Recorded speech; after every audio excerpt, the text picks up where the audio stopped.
Salut, c'est Guillaume Canet. Mais salut Guillaume, comment ça va? Non, je déconne, c'est un enregistrement. Eh ben oui, on est là, on est de retour. Bienvenue dans Avis désastreux qui se trouve à Cannes. Quel plaisir. Putain, ça faisait 1 an qu'on l'attendait comme chaque année. Et nous y voilà, on est reparé pour 12 jours là, où est-ce qu'on va vous parler de films et beaucoup de films. Et comme chaque année, je ne suis pas seul, surtout pour ce premier épisode. Aujourd'hui, on accueille un nouveau colloque. Bonjour Clément. Bonsoir. Comment ça va? Eh bien écoute, très bien. Une première journée qui se termine bien. Alors justement Clément, on va faire une rapide présentation comme j'ai l'habitude de le faire pour mes invités de Cannes. Je vais lire ta biographie Twitter. J'espère qu'il n'y a rien de très casse-gueule qui s'y trouve. On va voir. Emoji Livre, mon premier roman Conquête est disponible. Qu'est-ce que c'est ça, Conquête? Moi, je connais le parti politique Reconquête. Est-ce que c'est un lien? Non, pas du tout. C'est un roman que j'ai écrit qui parle, pour le coup, d'une campagne présidentielle vécue de l'intérieur, mais rien à voir avec Zemmour. Non, on est plutôt sur l'autre côté du spectre. Emoji Caméra, dernier court-métrage, Toute la beauté du monde. Est-ce que c'est un lien avec Toute la beauté et le sang versé? Non, pas du tout. Très beau film d'ailleurs, mais oui. non, parce qu'il s'agit d'un film de genre, donc rien à voir.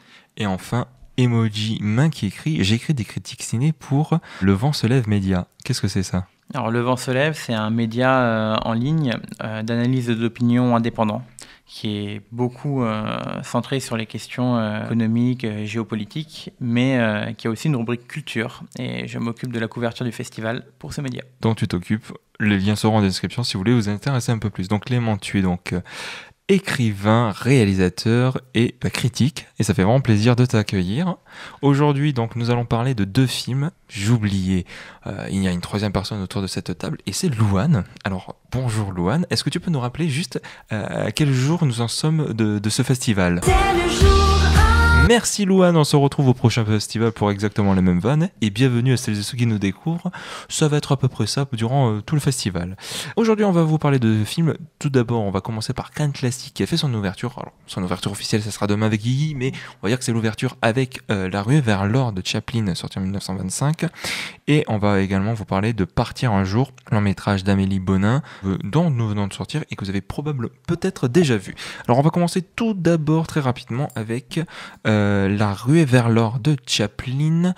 Clément, il me semblait que tu voulais recontextualiser un petit peu le film, ça te tenait à cœur. Oui, parce que La ruée vers l'or est intéressant parce que c'est un des principaux films du burlesque qui a eu son âge d'or aux États-Unis à l'époque du cinéma muet, et dont Chaplin avec Keaton est l'une des deux principales figures. Le burlesque, pour faire simple, c'est la question des corps en mouvement, des corps qui vont, comme dans le film qu'on a vu cet après-midi à Cannes, tomber, courir, voilà, jouer. Exactement, être expulsé d'une maison. Et les corps en mouvement, c'est vraiment les corps en action qui provoquent le rire. Le burlesque s'inscrit dans le cinéma classique états-unien.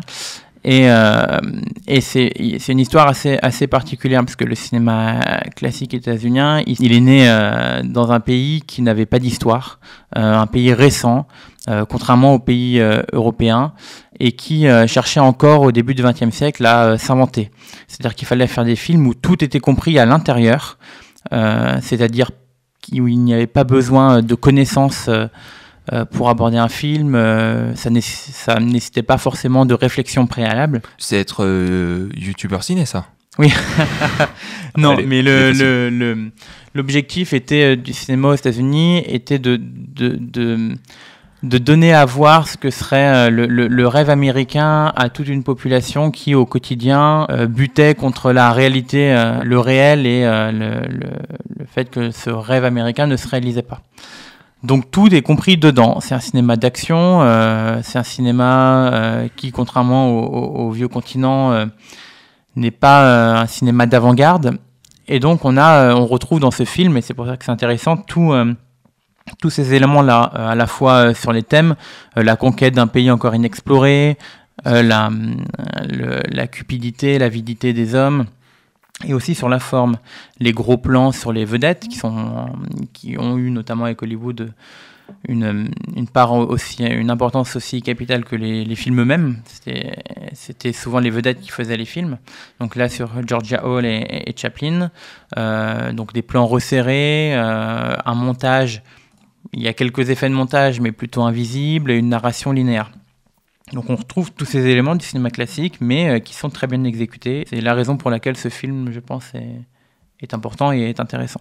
Ouais, et d'ailleurs, si ça vous intéresse, vu que le film fête son centenaire, il y aura une diffusion dans beaucoup de cinémas, donc pas loin de chez vous, je pense. Alors, si mes souvenirs sont bons, c'est le 26 juin que le film va avoir une ressortie.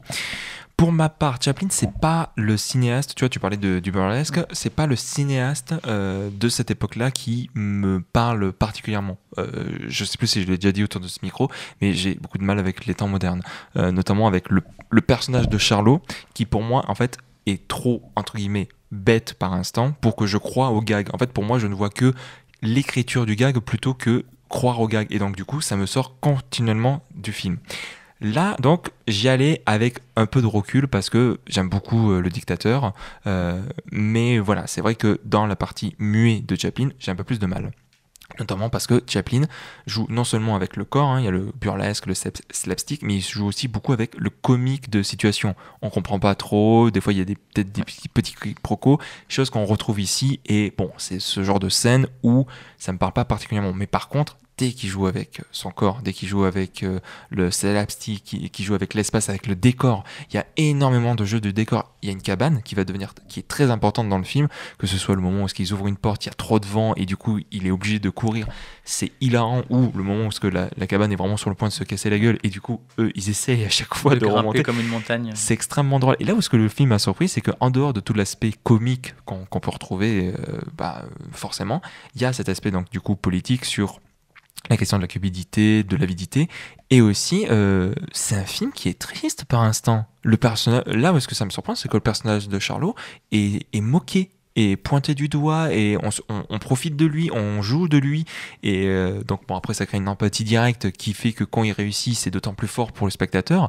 Mais c'est vrai que ça m'a surpris que le film prenne cette direction, et ça m'a pas déplu. Et donc voilà, j'ai passé un plutôt bon moment devant. Donc tu as aimé un film, un Chaplin du muet, bien différent du parlant. Mais... Ouais, effectivement, ouais, donc j'ai bien aimé.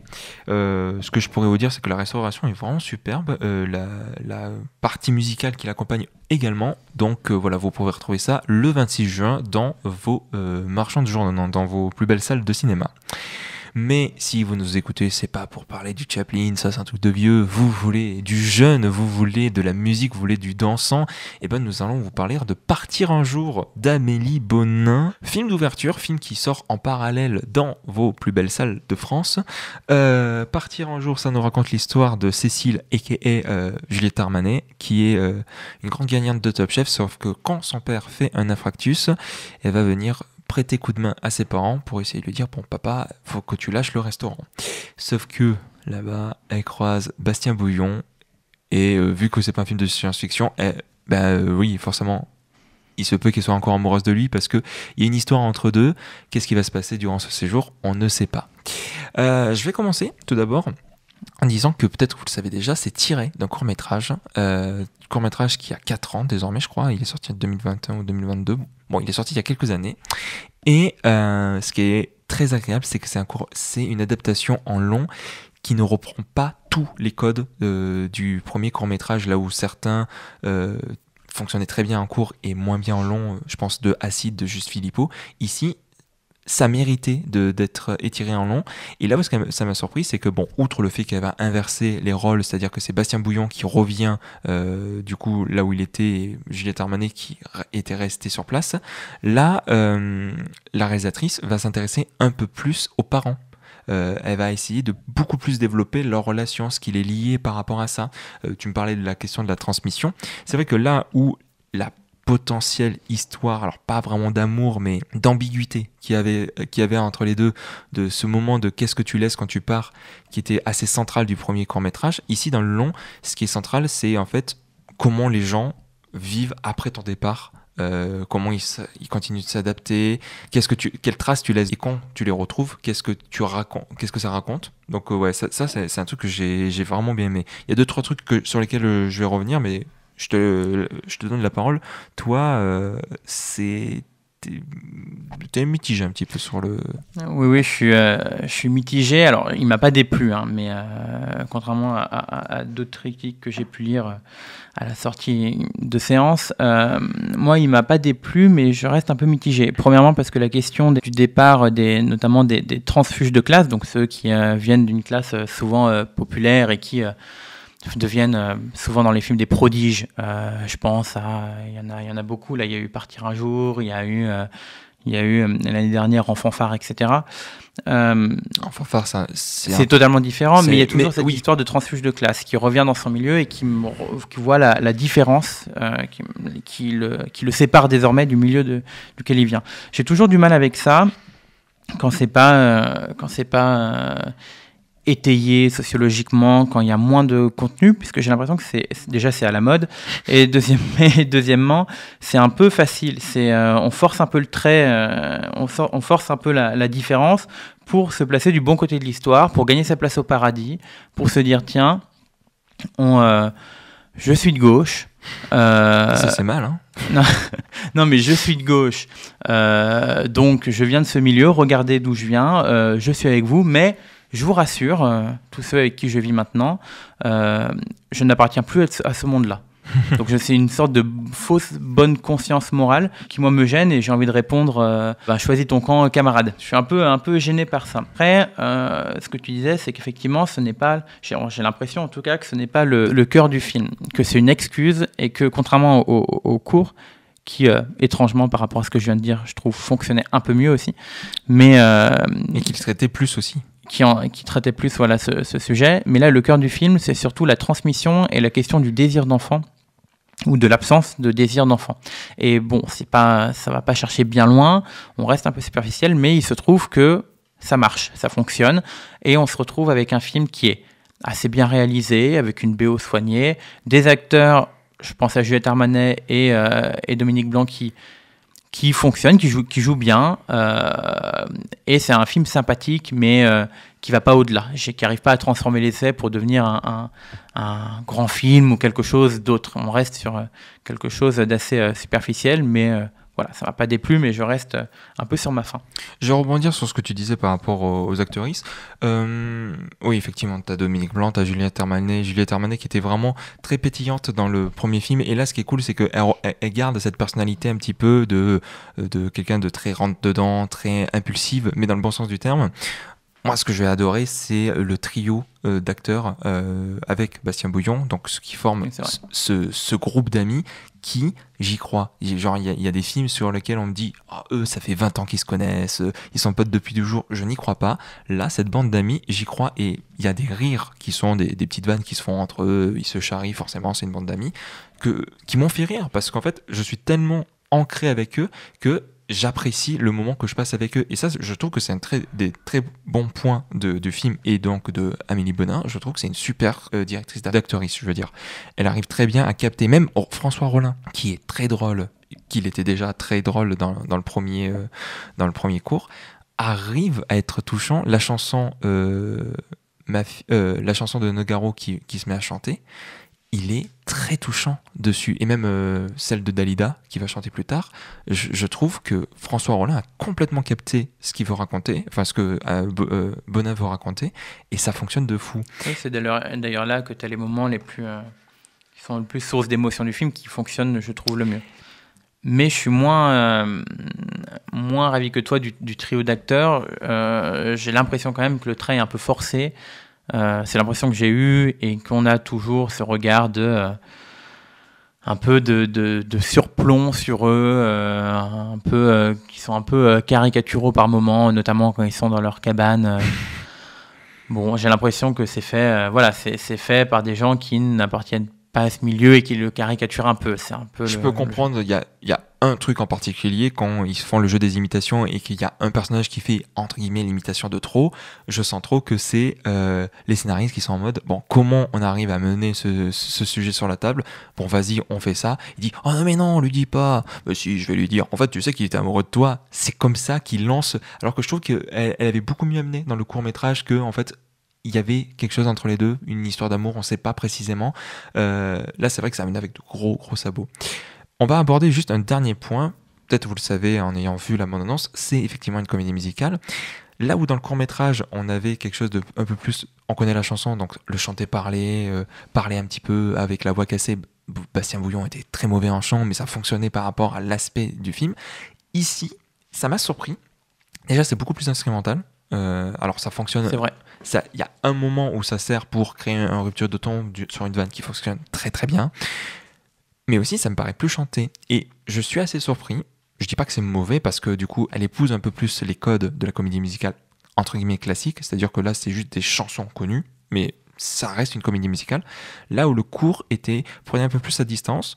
Alors j'avoue, j'avais une préférence avec le fait que ça soit mal chanté entre gros guillemets, sans instrumental, mais voilà, je trouve que honnêtement ça passe bien. C'est juste à chaque fois elle doit toujours trouver une excuse sur pourquoi les personnages chantent, mais vu que des fois c'est intra et extra diégétique, je trouve que la balance entre les deux fonctionne plutôt bien, ce qui pour moi entre les actrices et ça, c'est pour moi ce qui fait vraiment le charme du film en tout cas. Oui, je suis assez d'accord sur ça, notamment quand tu parles du court-métrage.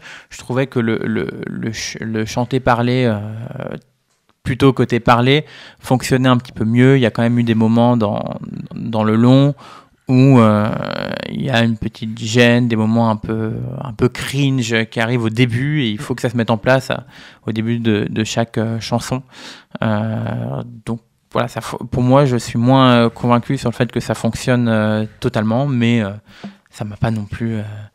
C'est pas ce que je reproche le plus. Mais par contre, sur la question de filmer sur ou filmer avec, d'où on se place quand on filme, c'est là où le film tombe dans comme je disais, des écueils. Alors c'est pas le cœur du film, mais la fin où on est davantage sur la transmission sauve un peu le reste du film pour moi. On tombe sur des écueils que par exemple l'histoire de Souleymane ou d'autres films qui retirent cette question du transfuge de classe. C'est pas du tout le sujet du film, mais on est avec les personnages filmés et ça fonctionne mieux. Ça sera à vous de voir ce que vous en pensez. Effectivement, c'est pas la question la plus pertinente, mais comme tu le dis, je trouve que c'est pas le sujet du film, vu que elle met son centre de gravité ailleurs, un peu plus sur le côté, plus sur les personnages que justement sur la thématique, cette thématique-là. Moi, je trouve que ça fait un film qui est parfaitement charmant. C'est un feel-good movie. Je sais pas qu'est-ce qui sort demain en salle, mais en tout cas, voilà, je vous encourage à le découvrir.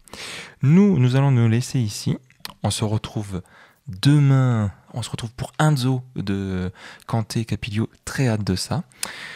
Merci d'avoir écouté. On espère que du coup ces épisodes journaliers vont vous intéresser et vous accompagner pour les 2 prochaines semaines. Clément, merci d'être venu autour de ce micro. Merci à toi. On se retrouve d'ici quelques jours. Tu reviendras 2-3 fois. Et avec en attendant, plaisir. Nous, on vous souhaite une bonne journée si vous nous écoutez dès le matin, un bon festival si vous êtes au festival, et on se retrouve demain, même heure, ou pas. Bref, on se retrouve demain. Allez, salut, ciao.